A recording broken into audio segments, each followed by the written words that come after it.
Hey everyone, welcome to That Pedal Show. Dan here. Mick here. Andy here. Hello. Hello indeed.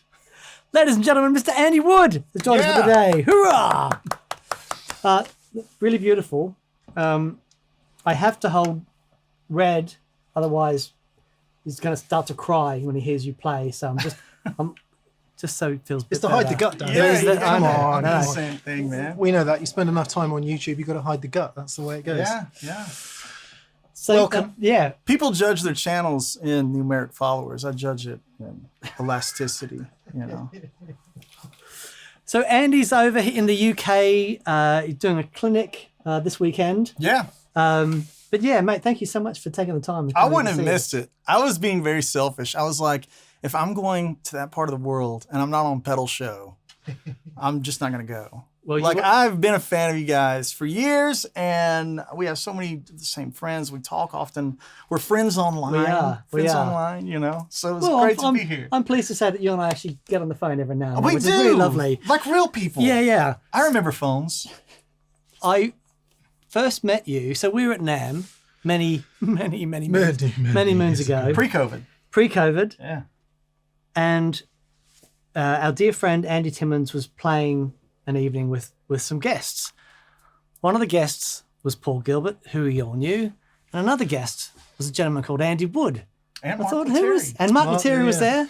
Hang on, was that a Suhr night, maybe? No, that was actually Elements of Sound, which was this thing that I used to put together when I noticed that a lot of the really cool jams were starting to drift off into things. Into other areas. Areas. I just started being like, all right, let me call some buddies and do a gig. And that year was the second year we put it on. It was called Elements of Sound. Yeah. Okay. But we had sponsors like Suhr and Ibanez. Everybody would jump on board once I, you name those names. It's like, yeah, everybody wants to kind of come hang out, And I just remember, Andy doing his thing. And of course, it's incredible. And then Paul and then you started to play. And for the rest of the evening, I don't think anyone could take their eyes off you. It's like, who the hell is this guy? And why is he up there? You had the trilby, the hat, and you were doing, and it was like, and it was astonishing. And Andy's like, yeah, I told you it was really good. Oh man. So, and yeah, that's when we first met you. Then, been following you closely ever since and seeing some of the amazing things that you're doing. Finally we have you on the show. Lots we want to get through today.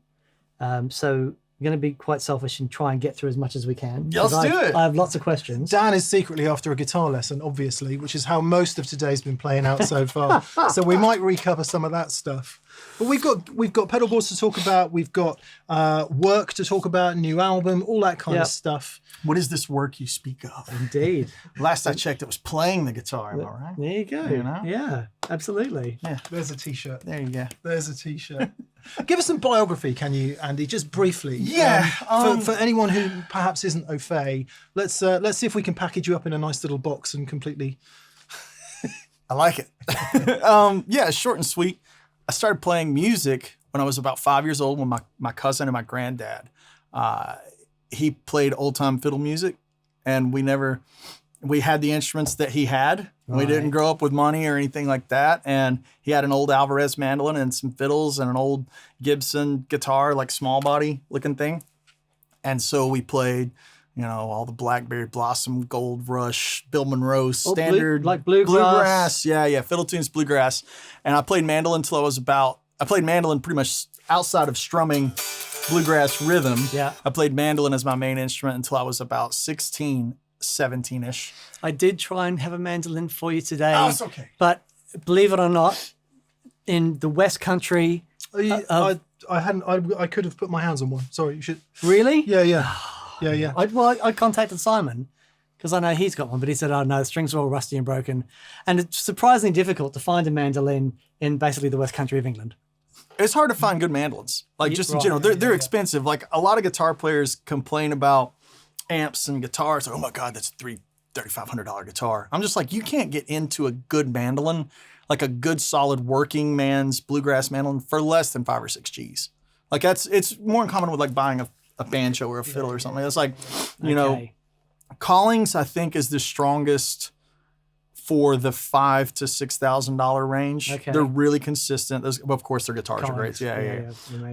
But outside of that, you're starting to get into every great mandolin is a boutique, like a Dudenbossel, but you're 17-20 in. So It's like an archtop guitar, isn't it? You're Yeah. into that world. And there's no signal chain. Yeah. You got your hands, a pick, and the mandolin. And that's It's it. not like you're doing 20 grand this way. Yeah. You're just doing 20 grand in one spot. Yeah. Our good friend Owen Barry does tell a great story about getting some danger mandolin lessons from you. Crash course mandolin, because he was doing the Dixie Chicks game. Yeah. Yeah. He's about to go out and tour with the chicks, and they say, "Can you play mandolin?" He says, "Sure, I can." Andy, help. Yeah. So I said, listen, that's all you need. You got it. You got this thing. But yeah, I started playing bluegrass then. At 16, I bought an album. All my favorite players, I guess this is a preface, were banjo players and dobro players, Jerry Douglas, Bela Fleck, Tony Rice, obviously, Sam Bush. I bought this record called Mark O'Connor and the New Nashville Cats. A lot of you guys probably heard it. If you haven't heard it, get it and have your ego destroyed. But I got that record because of Sam playing mandolin and Bela being on it. And there was a solo by a guy named Brent Mason. And the solo was on Pick It Apart. And it was like when Stewie hears the banjo for the first time in Family Guy. And I was just like, this has got to be the thing, Yeah, so it's funny. I've heard a lot of people say that Stewie quote, but it really is. It's like we all have that moment in time, like whether it be hearing Clapton for the first time or whatever, that just changes your trajectory. And that was one of the things that really changed my trajectory. And I had a PV Bandit and a Blue Telly, and I just started working on it. And I was working in Pigeon Forge as an acoustic and mandolin player. Pigeon Forge, Tennessee is kind of like a Branson, where there's like a lot of these Vegas style shows. Oh, okay. And so the electric guitar player saw my right hand like playing, and he was like, "Oh, you must listen to Paul Gilbert." And I was like, "Who's that?" He's like, "You must listen like Steve Morse." I was like, "Who's that?" So he made a mixed CD with and would constantly bring me music and it was Cliffs of Dover, High Tension Wires. It was all that stuff, and it changed my life. And that was my gateway drug to things like Chick Corea or Aldi Miller or things that were farther out, Frank and Bali, whatever. And it was that moment that set me on my course. And then my professional career, I've worked with everyone, most notably Rascal Flatts. I still tour with Gary LaVox as his guitar player. I've worked with Scott Stapp. When Scott and Alter Bridge went one way, Scott went another. He needed an MD for his tour. It was really cool because Phil X did the guitars on the record. It was a Howard Benson record. Yeah. So I got to stand up there and play all of Phil's parts. It was really fun. And we did a tour together, and I've worked with Locash and God knows, a ton of people. I can't keep a job. So yeah. Jumping forwards, how that's manifested in your playing today? Obviously, we know you've got the, shall we say, traditional side of things covered with the mandolin, and we certainly talked a lot about country, which we will carry on doing in this video. But then there's also this whole rock side, where the two things you would think completely diverge, but all the stuff is there in both genre. That world of traditional American music, if I can call it that, is complete anathema to me and Dan, right? Because we only ever see that. The first time I might have seen it a bit as a kid because my dad was into country music. But the biggest time a lot of people in the UK saw it was when the kind of bluegrass revolution happened. Gillian Welch came along. And Alison, Brother, Where Art Thou? Brother, Where Art Thou? Really, Exactly. really, that was like this huge catalyst for bluegrass music. We as bluegrass musicians that were going to the festivals, it's like almost remember the day that it came out, because every festival that used to have 8,500 people at it now had 82,000 people at it. Yeah. And it was like somebody went over to the wall and just hit a light switch. And now you have Billy Strings and all the stuff of like Del McCurry, the traveling McCurrys and all those kind of things. It was cultural, and now it's global. Yeah. It's really crazy. I remember, and also after that, going to NAMM, and you'd be going down Hall E, and there'd be a bluegrass family. They're doing their thing, and everyone stopped going, "Oh, actually, this is unbelievable. this is real." Yeah, and the harmonies and yeah. So where were you in all of that? Did that help you at that point? Or I wasn't at that NAMM.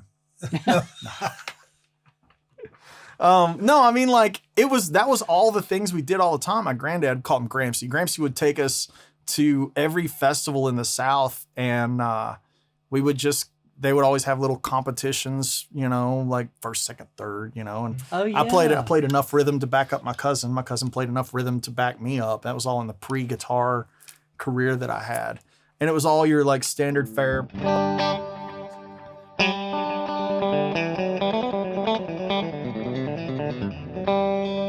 kind of tunes, right?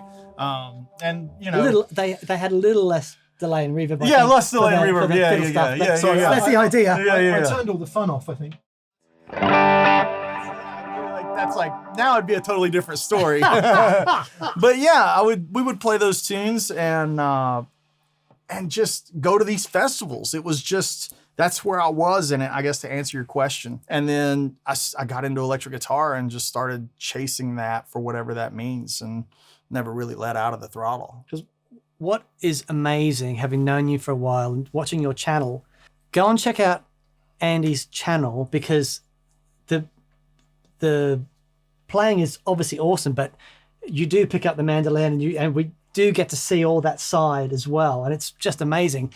What is immediately obvious to anyone that's watched your channel is just how much work, I say work, but how much music you have digested and you are now able to just put out on the guitar. Man, I just love music. I always start the channel with "Hello, music lovers, welcome to the Woodshed," like, because it's not a guitar channel. I mean, it is, but it's about, like, I like Pavarotti. You know, it's like.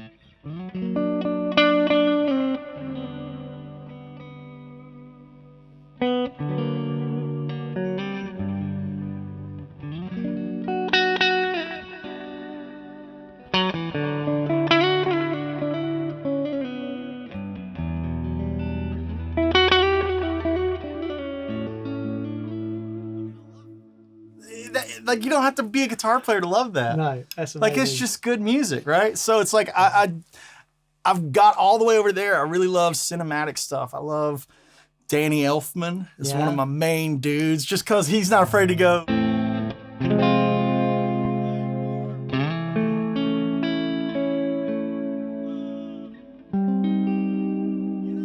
It's not complicated. It's not jazz harmony. It's just kind of fearless and like angular and like all the stuff he did for Tim Burton movies. I really love. I love, like, now I'm a big video game guy. And like, we're getting into video game culture where they have these massive budgets, bigger than basically everybody. Totally. And they're getting all these studs to do this beautiful music, right? And you watch The Mandalorian, and I go, man, half of the reason Mandalorian's so great is that soundtrack is brilliant, you know? So it's not just guitar stuff. And I go back to those moments of, you know, getting those mixtapes of Dixie Dregs, and that being like the gateway into the rest of the world beyond bluegrass. Not that my granddad was sheltering us, but we had a diet of Ray Price and Merle Haggard and Bill Monroe, and that's, you know, it kind of stopped there. Sure. You know.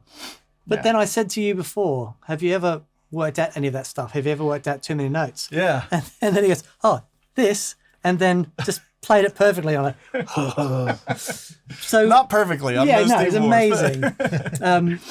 But you know, this is obviously your great passion, and how, you know, I think of if I think of bluegrass, I think that's in a little box, and I think of jazz, I think that's in a box there.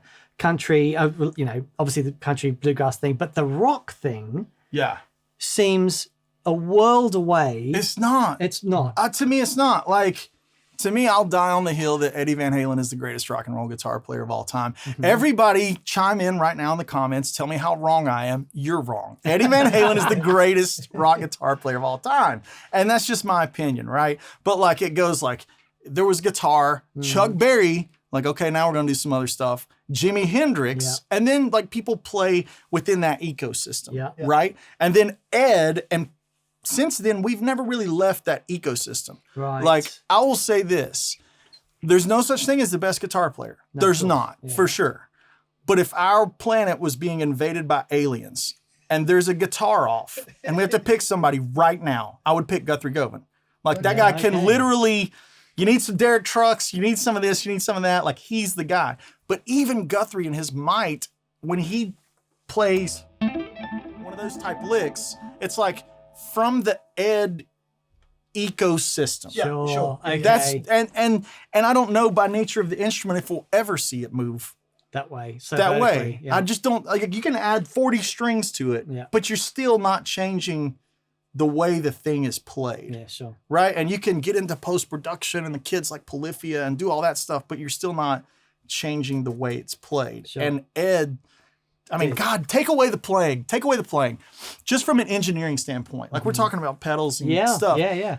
High gain. There's no Mike Saldana without Eddie Van Halen. Yeah, right. Like, and there's no Gearbox without Eddie Van Halen. Sure. You know, and I think about, you know, stay with it off. Yeah, like check this out. This is the example. So that we all know that, but that's not that far away from a fiddle tune of.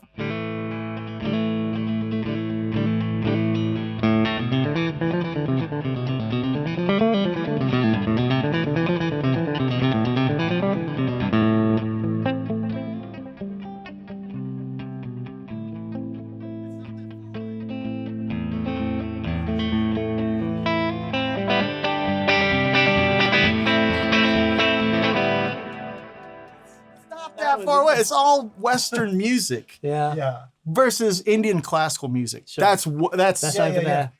yeah. I think you just invented a new genre there, by the way. That's amazing. If it doesn't already exist. Shredneckery. Yeah. The first tune on my very first album, one of the few tunes that I still play from the very first album is called Shredneck. And it was like meant to be that tongue-in-cheek, Right. blurred thing. And I think, you know, we talked about it off camera. I dealt with imposter syndrome, as we all kind of do, you know, just, you know, insecurities, like, what am I doing here kind of stuff. And I really found a comfort because I used to separate the bluegrass, mandolin, country world. You know, if I was doing the, would you be so kind as just to roll the mix back, just that volume? Yeah, roll that back. Yeah.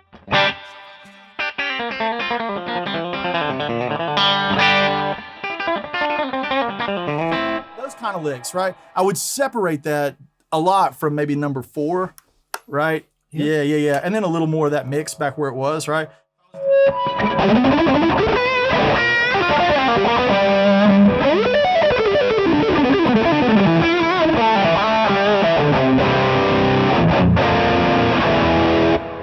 That was all separated. And I feel like I found my place in the world on a record called Junktown, which like I came up with this riff. That's fair enough.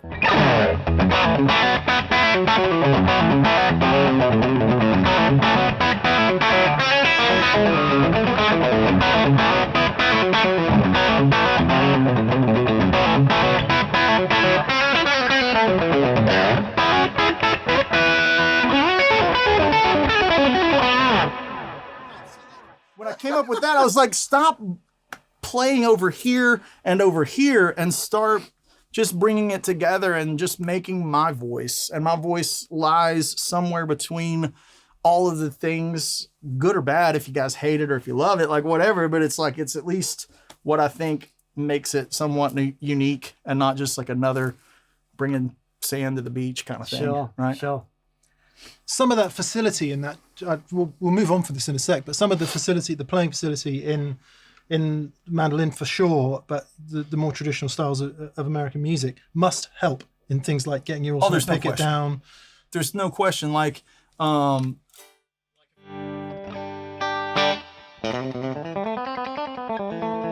a head like that, or like another one that I really love to play as a kid is Whiskey Before Breakfast. That's also a great idea.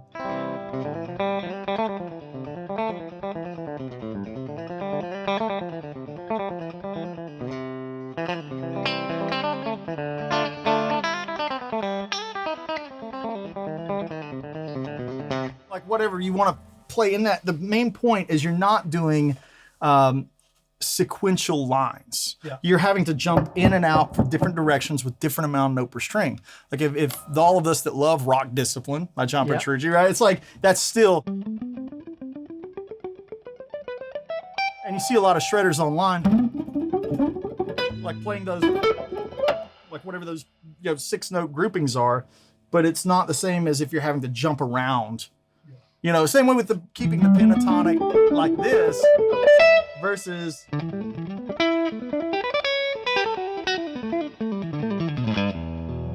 like however different wavelengths that the line may go. Sure. And a lot of that's in bluegrass, and you have to have this high level of facility to play a Martin with 13s and navigate it, right? And so two when strings at the same time. yeah, or mandolin, Yeah, two string, yeah. and the tension's really high on Yeah. mandolin. So like when I first came to this, I was like, God, this is like a toy. This is like, look at that. Yeah. Like I could never get away with that on a Martin, ever, in a million years. And I would be fired from every gig if I did that on the gig, right? Not our gig. Not this gig, yeah. Yeah, for sure. I don't want to labor too much on the point, but you showed me something before because the flat picking thing is basically all based around alternate picking, Yeah. right? Yeah. You do it with such dexterity and it's so on. Can you just slow that down a little bit so we can see what you're actually doing there? Yeah, so Guitar lesson time. Sorry, it's just Yeah. Edit this out. I don't care. Who's I just want... Hey, who's saying sorry? No. Yeah. So hang on. You may have to edit this out. I feel like I'm gonna sneeze in a second. Oh. No, that's in. Okay, yeah. That's we'll in- leave that that's- in. that's Yeah. in the- Everybody's gonna be like, did he do a lot of coke before getting on there? You're like, no, the answer is no. So the idea is that in old fiddle music, there would be this thing called the four potatoes or the double shuffle, and it would start your tune like.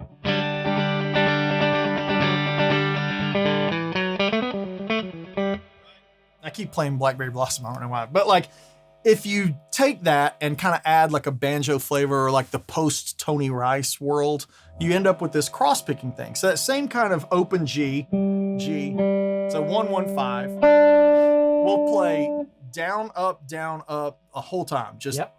But I'm gonna ascend only. So it'll be the D string, the G string, and the B. And it's gonna ascend only. So that turns into, because it's a 3-note grouping, down, up, down, up, right?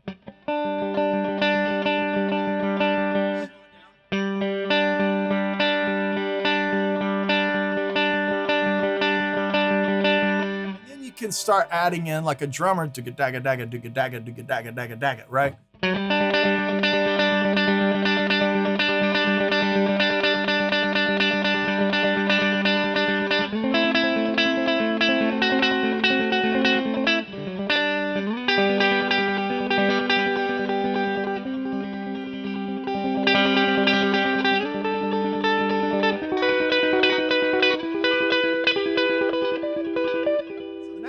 Is to add a fourth string to it.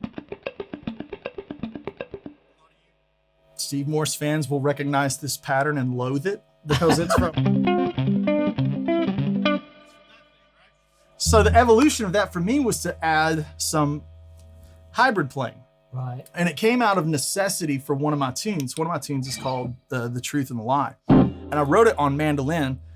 And I haven't played it in a bit. I'm gonna do a test run before I actually play it. But yeah, it's stacked fours. And on mandolin, it lays out like a dream. The mandolin's tuned in fifths. Yeah, right, cool. On guitar, it lays out like a ever-loving nightmare. So you end up with this thing where you got to go. And typically, I was trying to solve the problem because I wrote it on mandolin and I want to play it on electric guitar. That was the goal, Yeah, right? okay. That had a speed limit on it. And then the tunes at.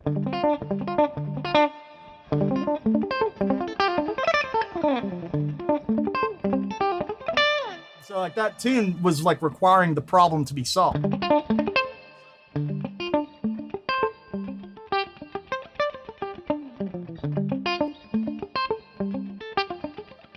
So if you hit number 3 and give me a little bit of drive.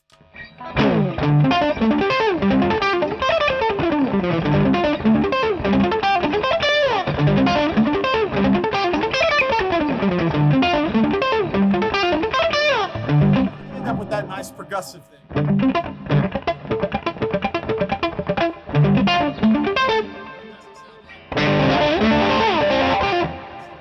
Right, it's got that nice percussive kind of thing. And all of that was kind of developed out of necessity.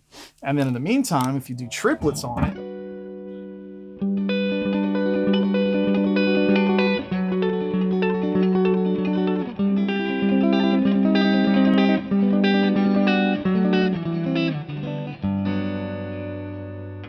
and it can be really beautiful. You can play it.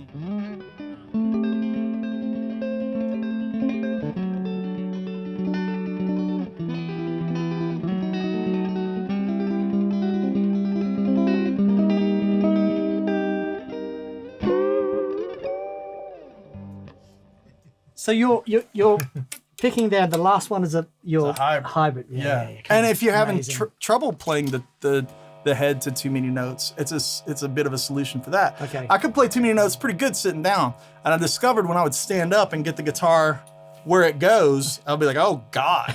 So a lot of times live, I would play it.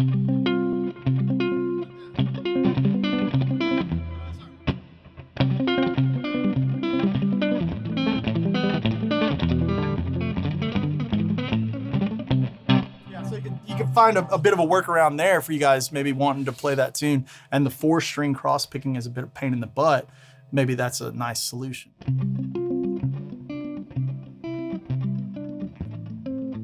And you get great palm mute. You know, the guitar standing up is lower, and so you can still get the thing that makes it. Again, it's not. Amazing. A lifetime's Amazing. worth of work. Yeah. Just because that's the only reason why I can't play too many notes is I don't quite have that pop on the That's fourth it. string. That's the one. That's Yeah, it. yeah. Just That's the as soon as I one. get that, I'm away. So Dan's cover of Too Many Notes will be up in about a month. Look for it. Yeah, called Not Enough Notes. Okay. Wow. Let's talk about tone. Yeah. Let's talk about tone. We, in the sort of build up to filming today, we've been chatting about everything and nothing. And you are in there with sound and tone and tweaking and knowing your thing. Knowing exactly what you want, what you're hearing, and how to change it to where you want to be. That's a lifetime's work. Yeah. But now in today's world, to do what I'm doing here, in 2014, when I was doing the Scott Stapp gig, I had to have a refrigerator. Oh, wow. Just because how far the Strymon and Sure. gig rig, has launched us. Shameless plug, but it's true, right? It's like my old rig had an Access FX1, an RGM amp gizmo. I mean, like a pedal drawer. It's like, and now it's like, well, I mean, I kind of get there, you know? And it's like, if the amp has a switcher, that's still my switcher. Like everything can be right there.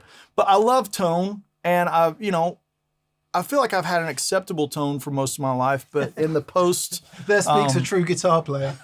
acceptable. But in the post Andy Timmons friendship, and I call him Obi-Wan. That's like Obi-Wan to me. It's like he's really not just been like this guy that's like, hey, press this button, buy this thing. Yeah, like of course. he's so in tune with sound and tone and looking for the nuance that it's really helped me. He's been more of a mentor than he realizes, because it's like, yeah, man, okay, it's okay to chase this, and it's okay to go down the rabbit hole on what I'm looking for, and pushing yourself for excellence beyond acceptable. Yeah. Right. And so for me, it's I got to have a great clean tone. I've got to have a lead rhythm, all the things. The thing that really helped was not making the same preset with different mix levels over and over again. Okay. Yeah. So that was one of the things. The first time I saw him do it, I was like, oh, yeah. And so that's why I have the little Dunlop on the end that just controls the wet and dry of the Strymon. And now when I'm playing a ballad, like with flats or something, I can have that really lush, crank it all the way up, and you end up with that.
I'm not having to make redundancies of the Sure, same yeah. exact thing over and over. So that's like this. I know that seems like a small detail, but that was really a trajectory changing moment for me. And that happened when I watched Andy do it. I was like, how are we doing this? Yeah. And so the next thing was the ideas of switching systems and that changing the game. And obviously, I think you make a beautiful product that doesn't change the tone. Like the most important thing about tone is fundamental tone that is the guitar, right? That's the most important thing. And the more things you have going on, they color it. And so I love to have all my toys out here, but I only want to hear them by themselves. And then some switching systems color. And so yours doesn't seem to do that. And I gravitate towards like, it's funny, for all the things it can do, my favorite thing about it is what it doesn't do. Right? And so like my basic clean patch, I've got some reverb on in the studio, but this reverb is only a thing that happens when we're playing a big open stage outside, and the sound just turns into nothing. So I like to have just a little pad, but most of the time I'm running no reverb. Okay. So it's more of this thing, right?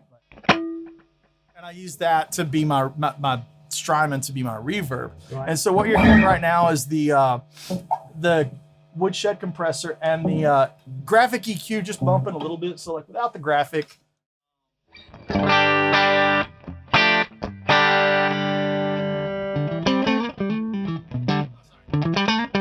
And then with it, more importantly,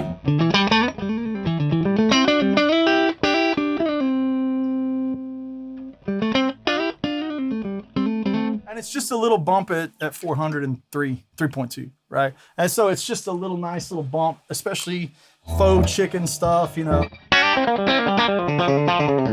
Same kind of idea, right? You know, it's not really as special, right? Yeah. And so the Woodshed is just like a little MSG for the tone. It's not really doing a lot. And then from left to the right, I just go from clean to dirty, various combinations of the different pedals. We can go into any of that you want. Seeing as you mentioned the Woodshed compressor, then let's talk about that, because we had a fascinating conversation about compression and about some misconceptions about compressors. I think, especially in country music. Yeah, sure. But everywhere, if there's one effect that guitar players struggle with more than any other, easily compression. Ring modulator aside, probably probably compressor. So, what can you tell us about that? I'm a compressor-aholic, and I own all of them. Like, I remember when the Barber came out, I had to get it, and I had to get the, you know, of course, Dynacomps and variations of, and then the CS, and I mean, like all of them, right? So my favorite one for a long time was the Carl Martin. That was a big blocky kind of unit, you know, but it had drawbacks that I wasn't into, you know. And when John and Kevin Suhr came to me and wanted to do a pedal, I said, well, man, let's do a compressor, because I know it's not a glorious pedal or a crowd favorite like an overdrive or a delay or something, but I was like, this is one that seems to get misused, especially in country, because guys think, non-country players think that, you know, the first thing you got to do is get the Dynacomp, crank it to 11, and then it's just smushed.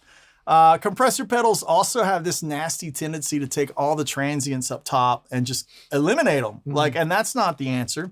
So if you'd be so kind, I'll show you what, you know, versus telling you, I'll show you. Where shall we go? One's good. It's on that one. Yeah, it's in there. So like on the back pickup setting. Now turn it off, right? And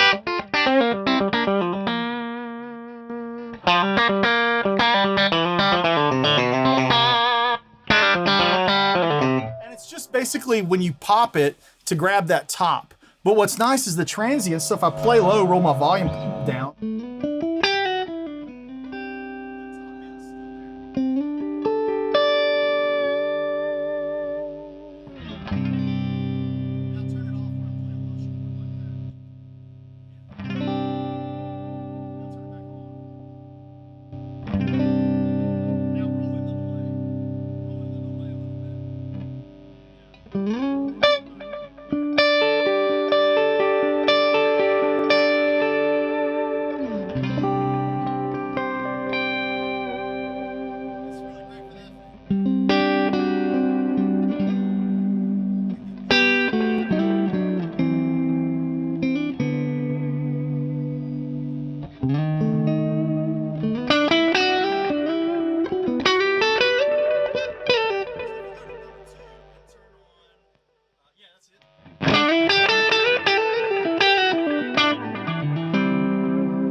like you can hear the flesh.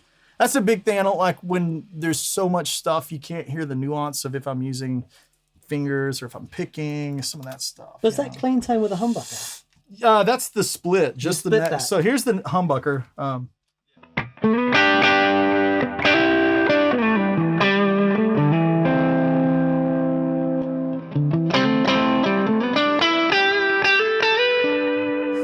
So much of my thing is needing a guitar.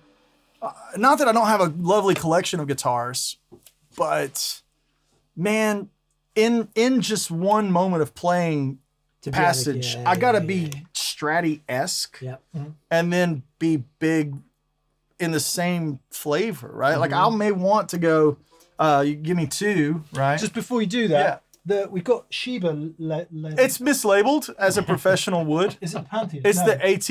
It's the 80. Okay. Yeah. Right. So this is the We were here. yeah.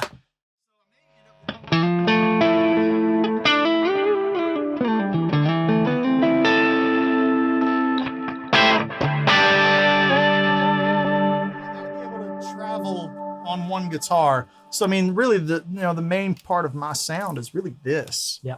I've got a 5-way on it and a series parallel, and when I talked about finding my voice and blending the rock and all, like for a couple of bars, I want to live in that Landau Huff world, and then the next bar I may want like full on, Steve Morse level distortion. Sure. That's just, I can't go grab another guitar in that moment. In the studio, there's the luxury. I can play the straps. So, Sure. But live, I kind of have to make sacrifices to do my thing, right? I just want to, sorry. But Hang on, I want to go back to the compressor. Let's finish that. Yeah. Because I think a lot of people's perhaps misconception of a compressor is that it flattens everything out. So No, that it it's shouldn't. even. A great one shouldn't. Yeah. But what it's doing with you is it's enhancing. Yeah. So if you play softly, it's enhancing the kind of flesh on the fingers or Not whatever. killing on the dynamics. strings. The bloom, it's a magnifying glass. So think about like making That's a a record. great way to put it. Yeah. Okay. So this is good. When we make a record as a professional, by the end of the signal chain, the purest guitar player that plugs straight into the whatever, it's going through microphones, 1176s. It's like it's getting compressed. Yeah. You may not think it is in your arrogance of I plug straight into the amp, but the reality is it is. Yeah. And so when I hit up Kevin Suhr, I hope he doesn't mind me telling this, he sent me the first version and I was like, great. And I sent back a wall of text on all the things I wanted it fixed. And he hits me back and goes, oh, this is going to be intense. It's a thing. Yeah. So we went through 6 or 7 physical variations of me having them. And my settings are really subtle. He said, well, where are we going to fit, a knob that controls the speed? I was like, it's a signature pedal, right? And he's like, yeah. And I was like, okay, we'll do Andy Wood's fast favorite setting, Andy Wood's favorite slow setting, and that'll just be my thing. On the attack or the release? It's up here on the attack, right? Yeah. And I run it fast. I mean, we put slow on there. So you've got So it's there, but I don't ever use it. But there's no clean blend either. No, it's a ratio. So you think of it like an 1176. Yeah, okay. Yeah, the ratio knob is more like a studio compressor versus ratio on pedal compressors. So when you roll it all the way out, roll the ratio all the way out. You can go to 2 or 1. Yeah. You can pull the delay back so we can really hear it, right? So now it's really calm.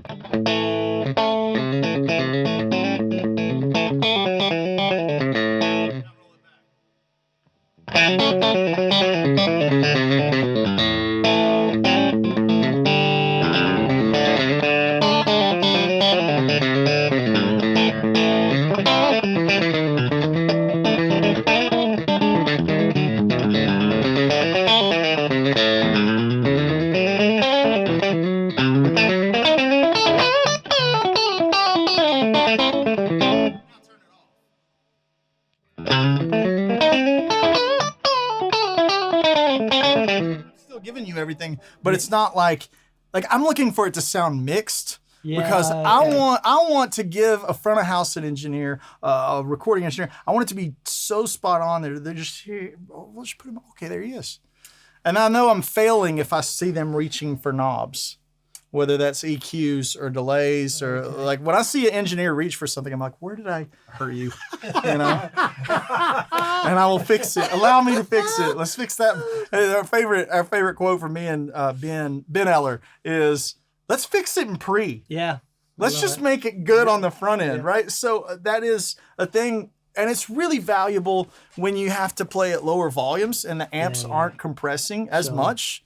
Like a deluxe at 4 is perfect. Yeah. Deluxe reverb, sometimes the environment won't allow it. Sometimes your wife won't allow it. You know, you can step on this and roll in that ratio just a little bit and it'll kind of fake that post-mixed comp. And that's what I'm going for. I'm not going for that like boa Ultra constrictor. squishy, Yeah. Not that at all. Because you use that on most settings except for like the really high gain. You can see it's even got his own button. Yeah. Yeah, love so it. maybe if I'm playing number 3, which is like this crunch Pantheon thing.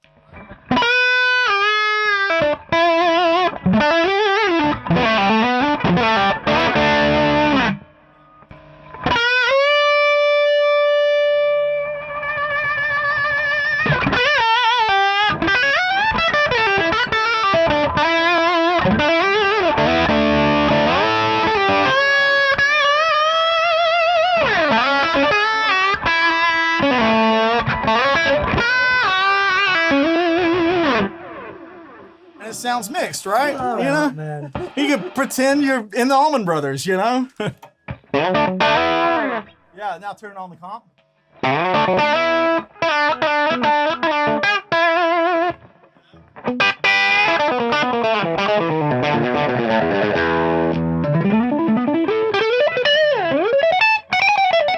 It's really great to help me tame the attack Right. when I'm picking a lot.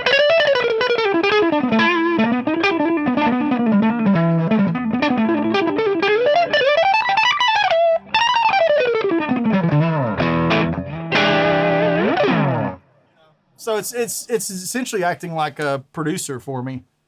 And there's about 3 dB or so of gain on it. I like to hit, Okay. you know, Yeah. It's definitely a boost happening. There's a boost happening, Yeah. but it's not meant to, it's just like when you mix a record and you turn on the post comp, it Yeah, sure. pops it a little bit, you know?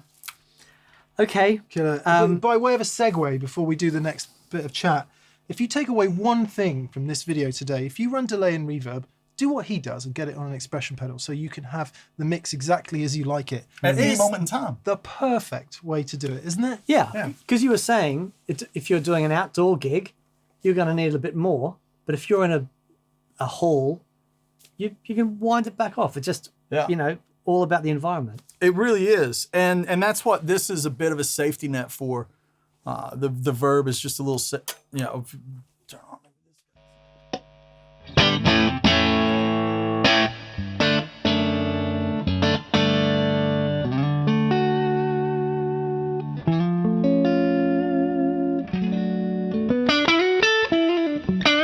So if I've got that situation where it's, you know, crazy, no ambience whatsoever. I always think of the festival gig. Sure. The open air nightmare scenario. That's where that comes in, and I just use that and then operate business as usual with the rest of the board, right? And there's a cool little gag effect in this that I like. It's like this shimmery.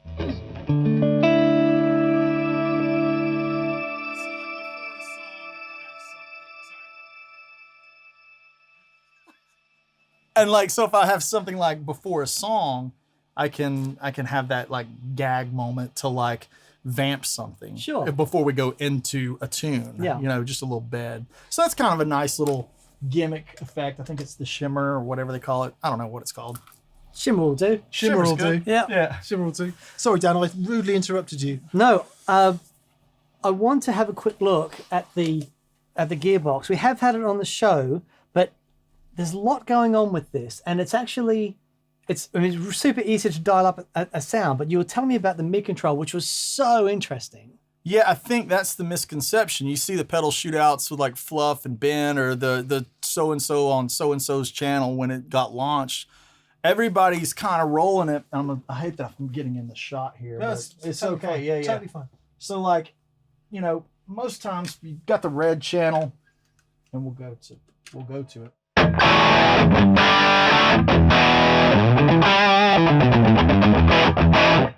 Really hyper aggressive to me. This is like weird that it's a not like doing this big bell like a Mesa Mark amp. Right. Yeah. It's like grabbing a specific high mid and making it. You can kind of sweep that as I play. Now it's going to be a lot sweeter.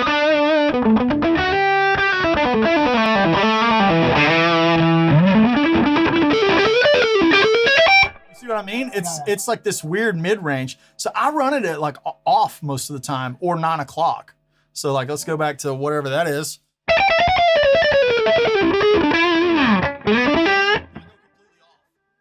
Now, so like, if you add some delay to that, that's like the sound that I used for.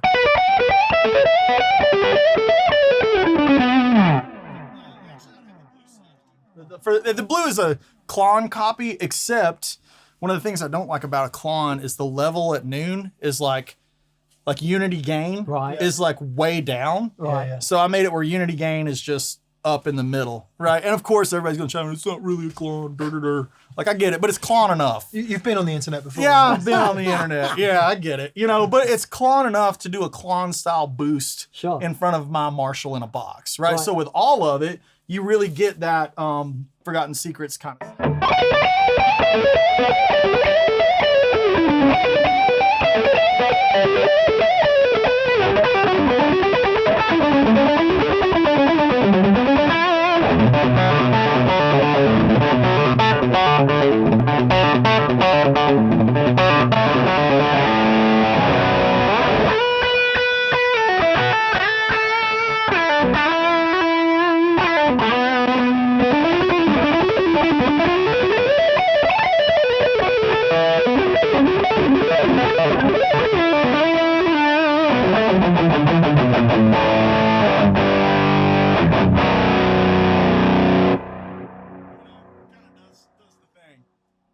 Can we just, before we do another thing, I just want to hear the amps clean. Yeah, So yeah, yeah. all of that sound Yeah.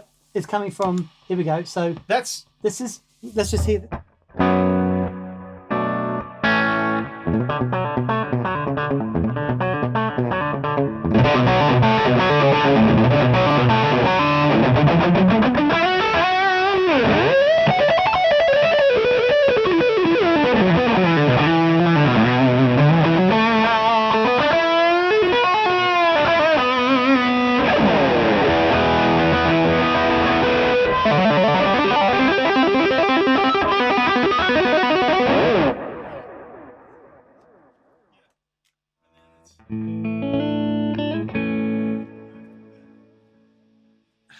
Amazing.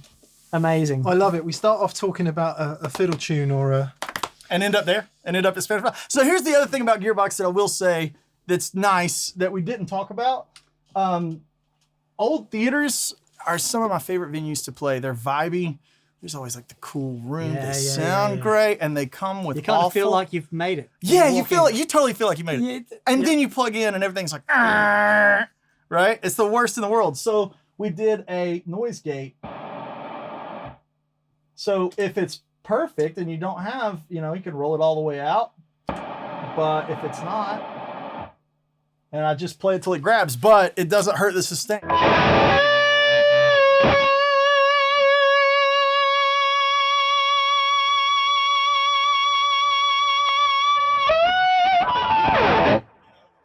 It'll go longer than you want it to go. I'm so close to the amp, it'll freak Yeah, out. yeah. Whereas like traditional gates, we worked with that a lot too. Shout out to, I think his name is Jake at Wampler that really we treat it like a bit more of a downward expander Yeah. Okay. versus a Okay. door shutting. Sure. So that's how it'll hold forever, and not Dimebag Daryl it. And it won't do that. So you kids out there that want to play Pantera riffs, you got to have an external gate Sure. because it won't do that thing. Oh, the It won't big get the bass- once you get it okay. up, because it's just meant to grab. And a great room, like I can have tons of gain, like Yeah, that's yeah, so yeah. much distortion. And this is a great room. A great room will grab right here, right here. If you're playing on Broadway in Nashville, it'll probably grab somewhere over there. Okay. But I just wait till it takes the idle hum away. And then you're done. There you go. How cool. Yeah, I wish it was in the Pantheon. Yeah, okay. Yeah, it's not there, yeah, but- sure. Yeah. Wow. Brian, you've And got then it some here. gag Yeah, effects yeah. across the top, right? Yeah. Do you play Broadway on Nashville then? In Nashville? I don't play on Broadway on Nashville. You played the Opry. I play the Opry a lot, and I play the Ryman. The Ryman's that room where it's just like, oh, it's so cool. The noise floor sucks, you know. But yeah, I designed it in mind with not me in mind, like Sure. the working stiff, Yeah. you know. And if you want a little bit of drive or a lot of drive, my idea is that you can take a Halo, an Andy Timmons Halo, a gearbox, and a Woodshed compressor, and I can Do your thing. I can go on the Opry and play Life is a Highway, right? Sure. And then I can go play Forgotten Secrets in Junktown. Like anything else is just for fun. Sure. Yeah. There's also the clon side. and Tumnus, right? It's basically the Tumnus The circuit. Tumnus side. Which oh, is a clon. yes, of course. That's all it is. Sure. Yeah. And the MIB side, I guess, you can switch the order. You can switch the order. Yeah, which is really cool. So you can put You can that hear it if on you thing want and to. post it. Yeah, it's not for me. It's but something that we do. Look, we really like. You're talking about being able to produce things live. One thing that we find is certainly for solos, what that clone circuit does is tightens up the bottom end. For sure. It gives it a lovely kick in the mids just where you want it. Yep. And certainly for doing things in a mix live, when you hear it on itself, it can be a little bit, but actually, when you've got the drummer going with the cymbals right here going, does that sound Yeah. good to you? Yeah. That's the Have some top end There you 5K for you, sir. There you go. For now and never more. And that's when you want that frequency just to pop it out a little bit. sure. But yeah, if you just play that again, because I want to hear you play that Yeah, again, yeah. and I just switch the order of the.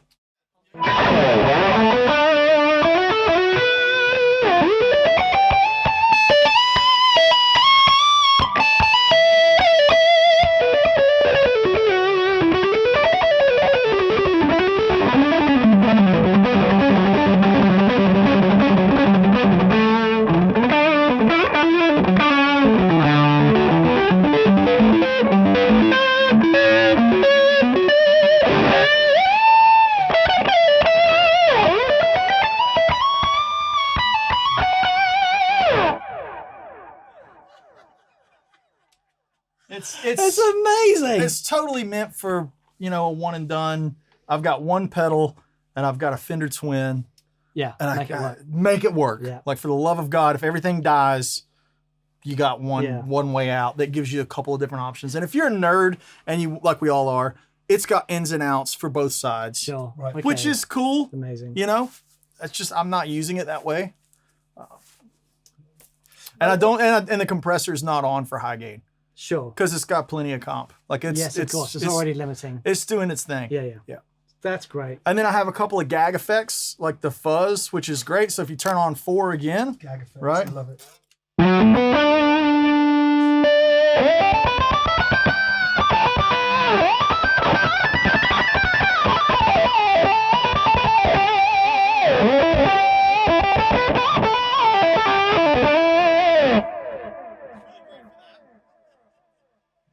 That's Andy's favourite Octafuzz as well. yeah, isn't where do you it? think I learned it from? The other Andy, sorry. course. Where do you think I learned it from? Yeah. Hello, Andy. If you watch I learned it from watching you, Dad. You know, remember that commercial?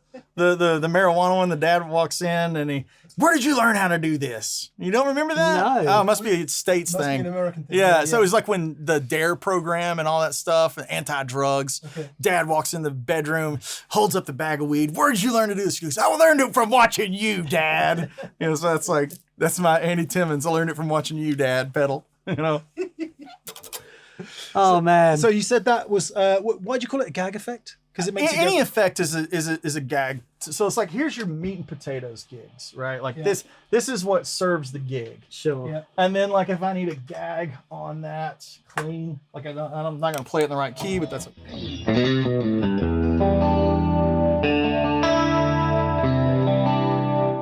a nice gag effect, right?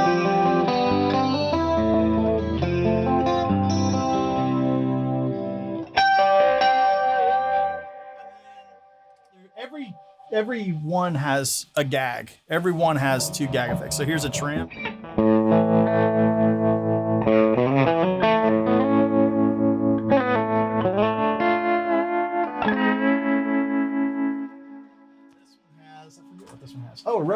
rotary. Yeah.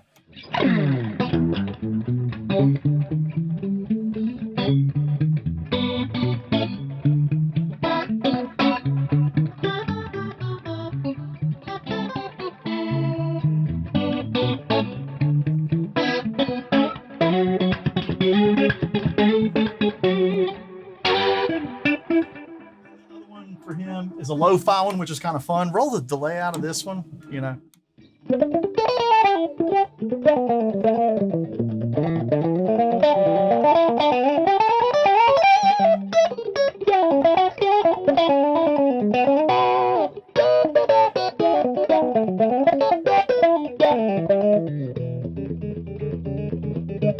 Again, it's just like meant to make people laugh.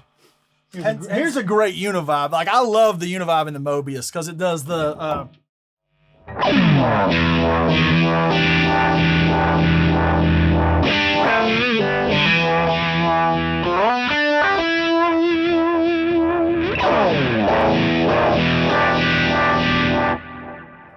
good. And I think the other one's a phaser, and then a flanger and a phaser for the high gain because I want to pretend I'm Eddie Van Halen every now and then.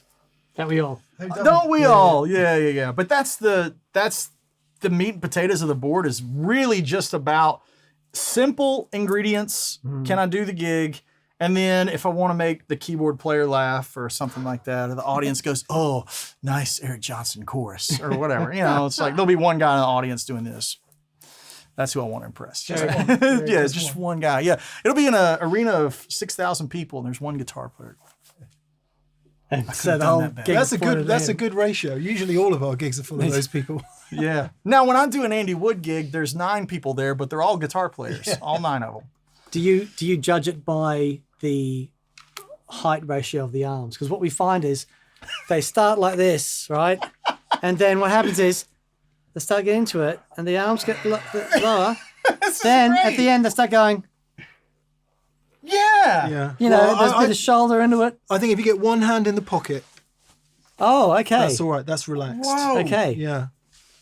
No, I'm looking for air guitar. I'm not happy until There's usually this guy is this That's guy. great. Yeah. Yeah. I didn't know that was a thing. Impress Now I me. know. There you go. Impress me. Knowing is half the battle. Let's talk about guitars for a second then. So you've been playing Suhr for some time. About 13 years. And this was actually a brainchild that nobody over there wanted to build. So if you'd be so kind as to flip the old traditional telly over, when you get into childish territory up here, where you start losing the gig, There's no money up there. this thing starts knocking you back. So Yes, it's of almost course. like, hey, go back down here and get There paid. Yeah. Go back down there and pay your mortgage. Get away from me. So I was playing the moderns because I loved the way they felt. You know, but I was like, man, I'd see pictures of me with these flame top moderns, and I was like, I'm so not that guy. I need something that looks like a working man's weapon. Right. So I hit John up. I was like, man, can we do the modern hill joint on one of your tellies? He's like, no, sure can't. You know, and I got that answer for about 2 years. And finally, we were doing a gig, and he goes, okay, I'll build one if you'll just stop. And it was always like, just stop. So he did a black one. You guys probably, if anybody that follows me has probably seen me play it. It's the black with the silver guard. Yeah. I was playing it that night. Yes. Yeah. That's been the main workhorse. It was the hand-built prototype. Oh, wow. So it doesn't have a serial number on it. It's like it doesn't exist, right? And that was the one he built for me. And it became a thing, and my career started doing really well. And so signature model, you know, and this was actually a color I wanted to do. He's like, what color we do? You know, I didn't want paint on it. The flat black was just, can we just make the, you know, lightly torch it with a torch? Oh, wow. And so this is not any paint. This is just the color of the guitar, and it's sealed. Like after they torch it, they're just this color. So that's torched. Yeah, it's just torched, yeah. That is so And it's like a whiskey barrel. And the flat black and the red were just painted over the torching. And so it became a total thing. And I'm glad I can say I was right and people like it. Because now they're sold out for like 14 or 15 months. Really? Yeah, they're doing really well. And Can we see the heel? yeah, and that's the big thing, right? It's like asymmetrical heel. Yeah. And he was like, well, what am I going to do with the neck pickup? And I was like, just put it next to the board. And he's like, it's not going to look good. I was like, well, just do it. And he goes, okay, fine. Just shut up.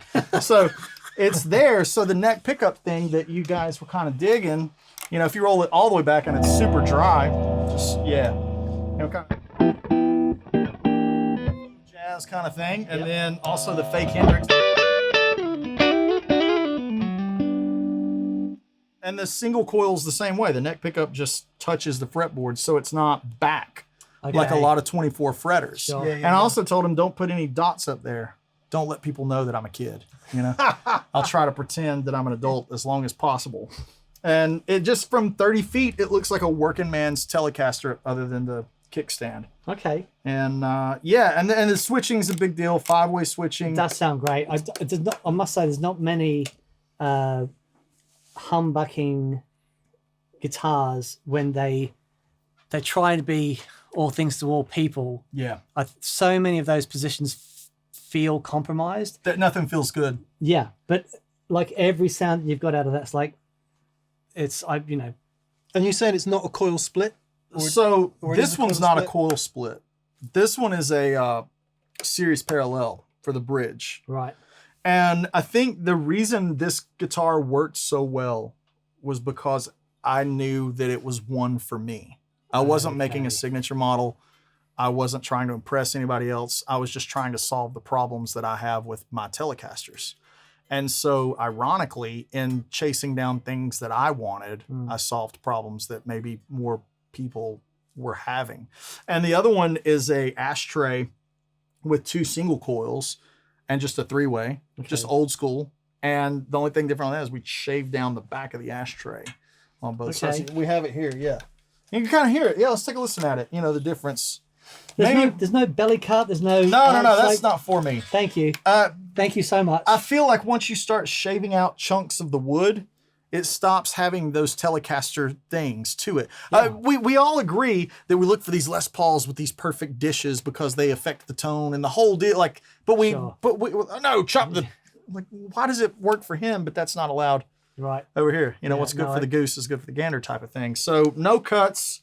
And if you don't like it, I didn't make it for you. But it ended up being really cool. So let me just do this. This will be the comparison. This is the humbucker.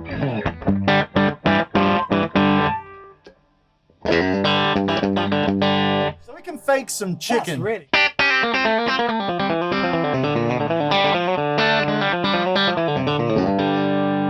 It fakes the chicken thing pretty good. Yeah. So now let's hear the real deal, which is, we'll swap out.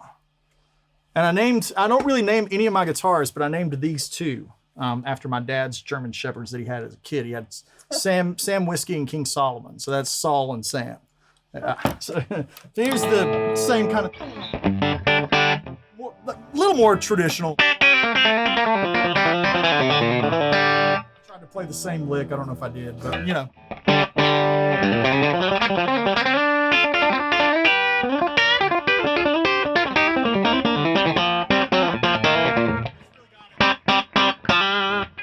Wanted that wiry thing on the low strings, but the top end not to slice your head off. Okay. So John came up with a pickup kind of based off of this old pickup that he rewired for Les Paul's Telecaster that Leo Fender gave him. He told us this story before, and I could just hear you going, am I going to have to tell this whole story Yeah, again? not the whole story, but that's the loose idea, right? It is a cool story, though. Okay, so here's the deal. John wants to do a single coil pickup with me, and we're like, well, okay, well, what makes the signature one signature? Said, okay, well, Pepsi challenge it. He's like, okay, we'll see you in 3 months when you come out. I'll have some ready for you. He even has like a sunburst, real Merle Haggard looking Telecaster ready for you because he knows the weight of my heart. And he has some amps in his room. One's like something, I don't know, maybe a Bella before Bella was a thing. Right before it was a thing. I think it was like a working version of it. And he has 3 of them, and I'm like, easily this one. Like I plugged it in and was like, and it did the thing. It's like that one. He starts laughing. I was like, what's so funny? He goes, okay, when I was working at Rudy's, Les Paul brought in a guitar that Leo gave him, and I had to fix the pickup, and I counted every wind and like replicated it. And I've never used that design for anything. I've just always had it.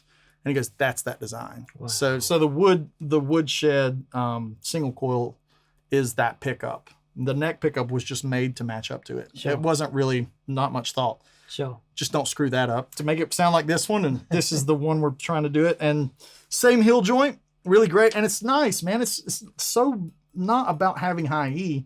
And it's more about like, oh, I can play in G or F. Sure. And there's nothing hogging the back of my hand, right? And so we take the the ashtray, and shave that down. So if you're plucking or chugging, it's not in your way. And then I know that Danny Gatton had only that the top. only top, but you've got it on both sides. Which Yeah, is really nice. I mean, if you go back to that crunch setting, right? There's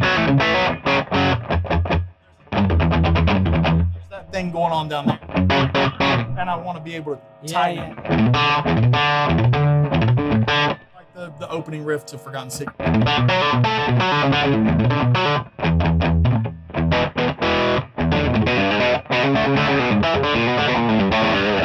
So I wanted to take that back one out, and it's not really that noisy, you know, for a telly. It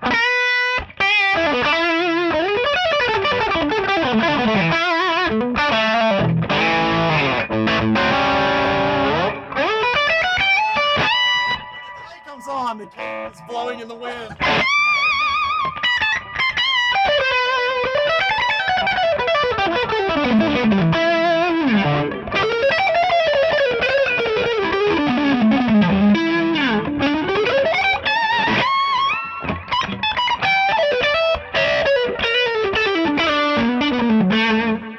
It sounds really nice on the dirt, and the back sounds great.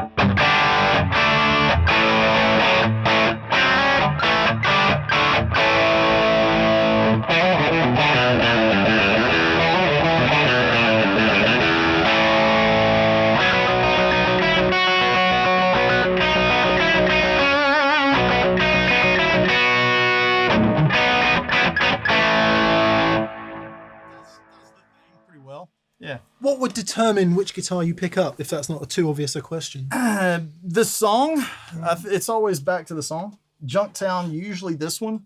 If I'm playing my set, Junktown, anything Southern, Smoke Wagon, Shredneck, those tunes. And then the more fusion-y, dregsy ones will end up over there. Oh, okay. Yeah. So the ones like, especially a lot of the stuff on the new record. And it just depends on the set list, really, like anything else. I try to keep a Strat, this one, that one, a Les Paul, 335, all kind of ready to go. Those are like my 5 flavors. And I think any normal guitar player is going to say, here's the 5 main flavors of guitar. I think you just said the words new record, didn't you? Yeah, new record. I'm so excited. When? 7 weeks from production, from the manufacturing, but the record's done, the mixes are done. Some really cool guest artist number 1, Brent Mason. Come on. Sorry, what's that like? Because he was such a massive influence on you. Now he is guesting on your album. It's weird, man. He's the sweetest. Him and his wife are the sweetest people. Everybody says don't meet your heroes, but like that's not true with him. So to have him play on the record and be happy about it was awesome. That's just amazing. Guest artist number 2, Joe Bonamassa, donated a very sick solo to the cause. And it was great because I just texted him. I said, I know you're above this, but would you want to just blow all over this album? And they just did, man. And it's top tier. Me and Travis Toy were laughing. We were like, if nobody likes me, they're still going to buy this record because that Brent solo is so hot and that Joe solo is so ripping, The good thing is I never had guest soloists because I always felt like I didn't want to anchor something I was doing to their wagon. Okay.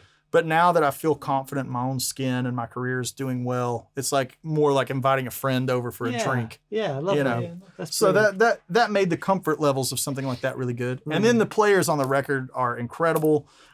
Jimmy T, who works with Dream Theater, is mixing it. And it's really fun because it's not a Dream Theater record. Sure. It's not that that's bad or good. Just like anything else, we all like to do different things. And I met Jimmy. He was at John Petrucci's Guitar Universe, which I was a guest on, which was fun because a lot of metal guys in the Here I Come playing a Telecaster. But yeah, it was fun. And I met Jimmy there and we became friends. He's like, man, who's mixing your new record? And I was like, I don't know. And he's like, I think it's you. He goes, who's mixing your new record? And I was like, okay, we can try this on for size. And it was great. And the band on it's really great. And I feel positive about it. And I have to say that because I'm going to say some really dark stuff. The record was started in COVID. We were all on tour and the whole world did what it did. And I thought we would go back to work in 3 weeks. And then I thought we'd go back to work in a month. I thought we'd go back to work in 6 months. It just kept never ending. And I started my Patreon community, which has become a community and not this thing that I just post tabs to, right? And every night I would meet with them on a Zoom call or, you know, live stream for them. And I'd have a bourbon and talk about stuff. And at the end of the night, I just would lay down demos. And I didn't allow myself to write anything flashy. I was just like, just write a melody to a verse. Just write a melody to a chorus. By the time COVID was done, I had 53 demos. And so I was like, well, there's my next record somewhere in there. By the time it was all said and done, I'd lost my granddad and my dad. Oh, Yeah. So it was a labor, but really rewarding because I was choosing tunes not for the sake of impressing our friend on the front row with his arms crossed, right? Of course. And I was choosing tunes based on the strongest melody. Yeah. And I wrote a tune for my dad and my granddad. And it's got this, like, I played a little bit of it that's got earlier, but like, it's got this nice melody that I came up with.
On there, and I did a full string section. That tune actually sounds like this soft ballad, but it has 102 tracks.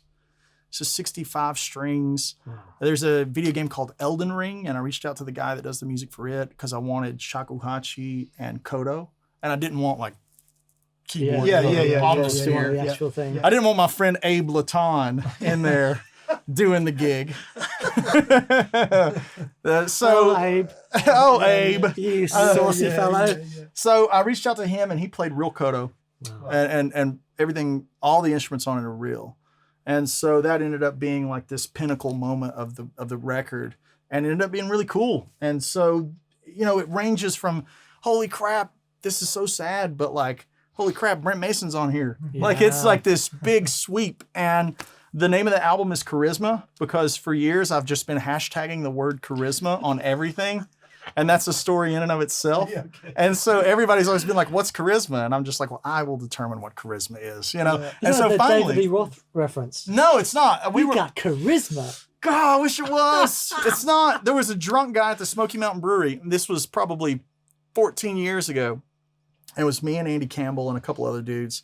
And we were doing covers in a bar, you know? And this guy's trashed and he looks like, you know, just like a skunk crawled out of an old tire, you know, and he comes wobbling up to us and he looks at me and Campbell and he looks at the two other guys. You guys got it.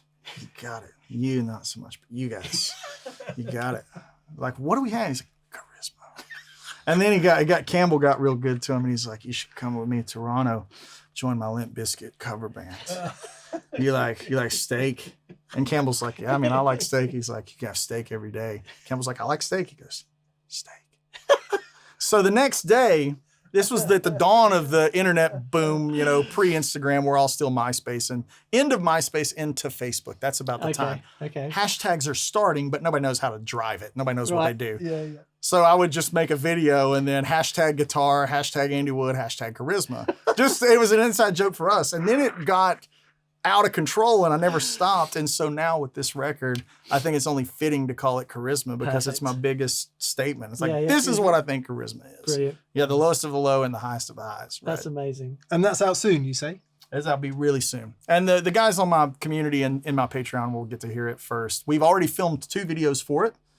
There's one cover on it and we filmed the video for that. And then the other tune is the Brent Mason tune. Right. And a good friend of mine has a beautiful car collection with old Plymouth Roadrunner, old C2 Vets, GTOs, Camaros. So we got them, we put them in a big Fast and Furious movie poster style circle. And we shot the video inside of it, and it's really killer. And so Brent actually, when he made the solo, he had his phone open and filmed it. So I have him playing the take that's on the record. No way. So on this, Does he always do that? Or I did think you he ask just him? does it. No, I never ask him. I felt like I was asking too much just with will you play on the record. But he's like, hey, here's a video of it. And so, those things in a garage that you lay down on and slide under the cars? Yeah. We got a giant screen and slid him out from underneath the Camaro on that screen. And I wanted to do that because it's not him. It's literally the take. And so I thought that was better than anything else we could do to feature him in the video. Amazing. Yeah, so I hope everyone likes the record as much as I do, and if not, I'll be happy knowing that I made it, and my mom will say, you did really good. Oh, mate, that's amazing. Let's give your Patreon a shout out then. So it's patreon.com Andy Wood Music. It's Andy Wood Music. Yeah, patreon.com/Andy Wood Music. And they told me to tell you hi. A lot of the Patreons that are in there are Patreons for hi you back. guys as well. Yeah, so some overlap. Yes, lovely. thank you. Yeah. Thank you, patrons. It does make a massive difference to us all. It's literally the only way we can do what we do. And one of the things that I learned was vertically integrate. If you make $20, put 18 back into it. Yeah. And so you guys have seen this year things like me getting the Eric Johnson amp and making videos and content with it and chasing some of these like holy grail pieces to make video content for it. I mean, YouTube, that stuff's free. Like people get to digest that and tell me how much they love it or how much they hate it for free, right? And so the Patreons, they're the ones that fund it. They're the ones that keep the machine going. So without them, there is no Andy Wood Music, I want to get into that for just 2 seconds. I know we're running along, but there's so much I want to ask you, but there's two other main things. You started off in bluegrass and then you've done all this stuff, but you actually also play in like an 80s metal cover band. It's a tribute band. Is it a tribute band? Dan. What's it called? That's with Ben Eller, and it's none other than the Mighty Skankbanger. The Mighty Skankbanger. Just right. And everybody goes Skankbangers. I was like, no, we're just one. Skankbanger. Just one. Just one. And It's a collective there's name. some clips of you playing on that, and it is outrageous. But there's one thing that I've noticed, and we've got a glimpse of it here when you're doing the really heavy stuff, that the timing and it's so precise. And like, watching some of my favorite bluegrass players, like I love Molly Tuttle. Molly's great, yeah.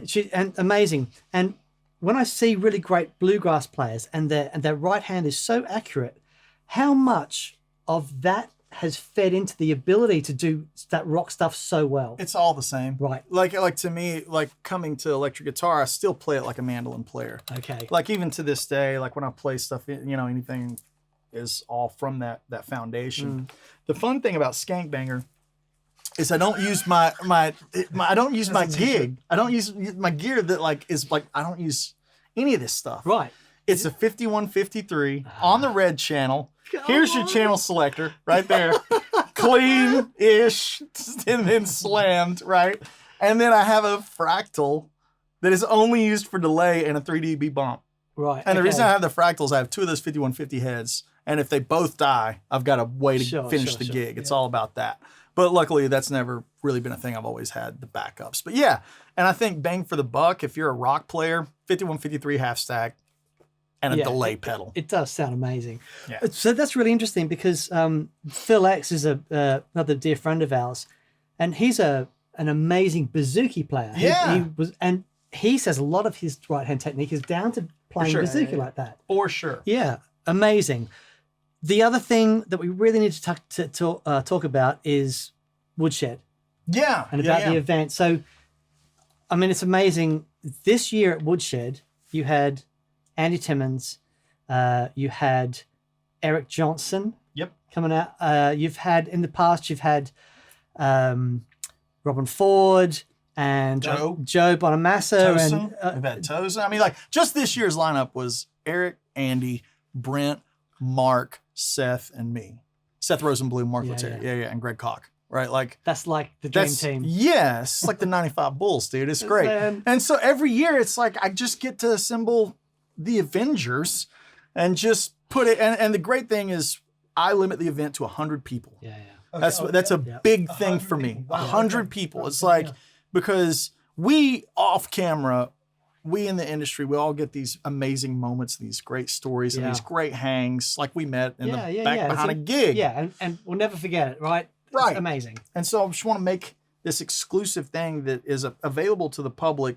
But when you wake up in the morning, you're not waiting till 3 o'clock when you can go see Brent. Sure. Like, you're having breakfast with him.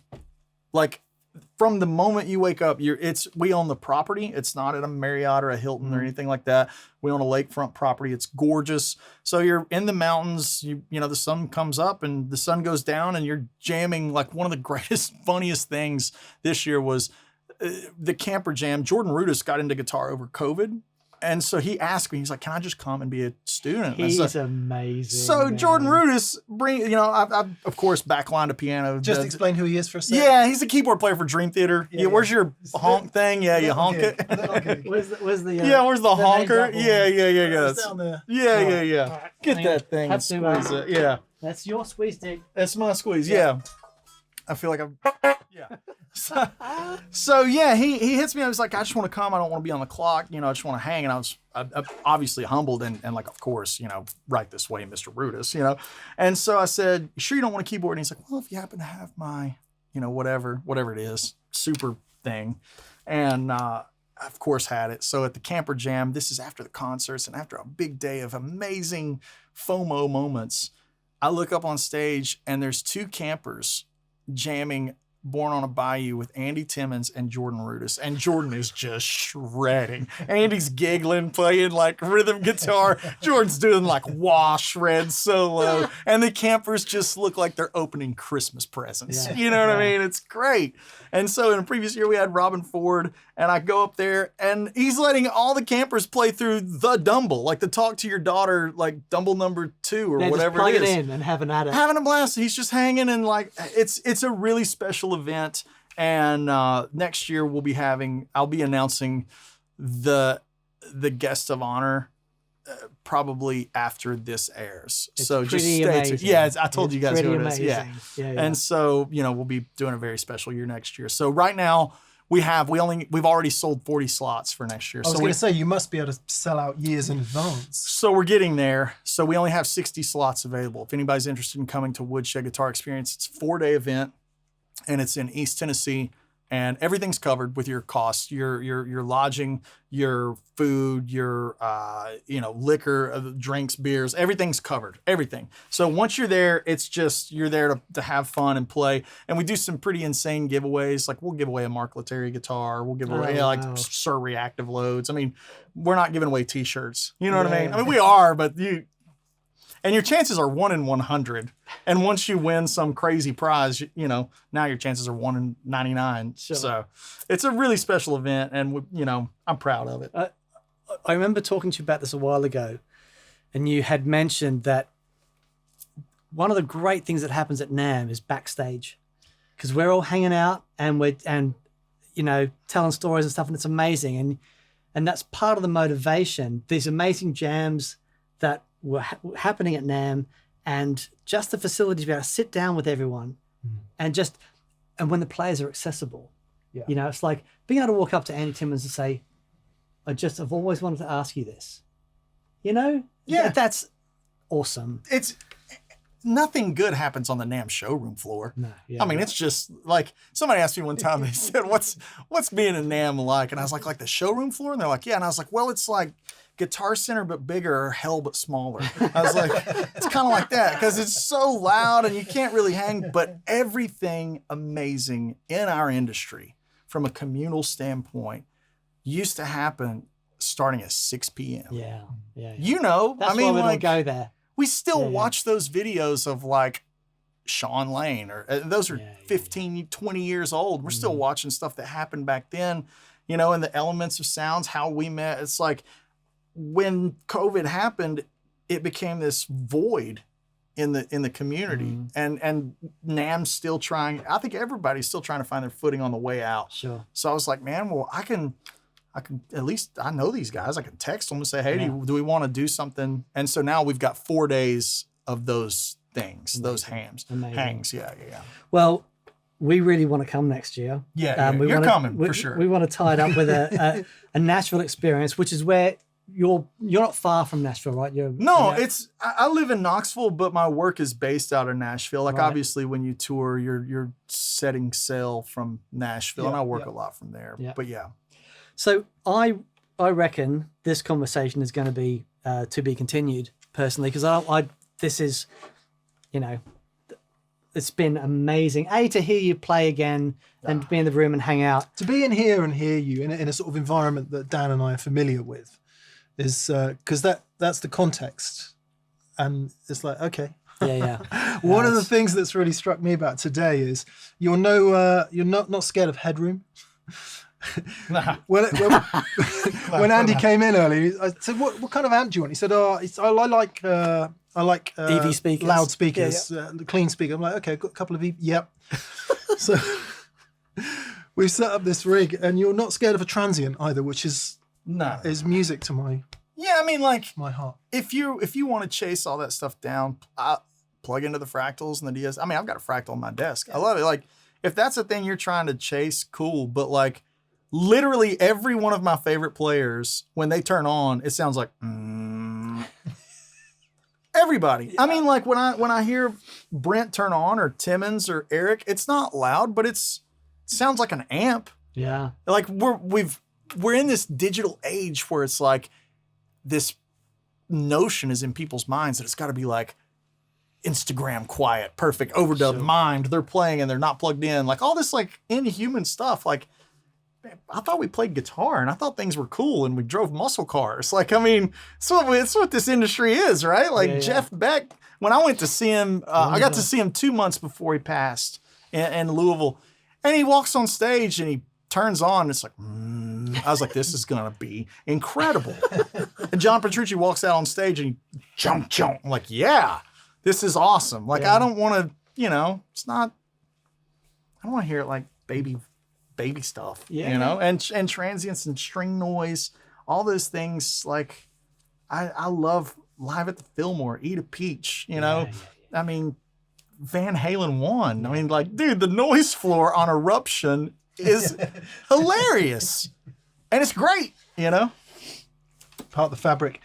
Maybe we can get you to play us out then, Andy.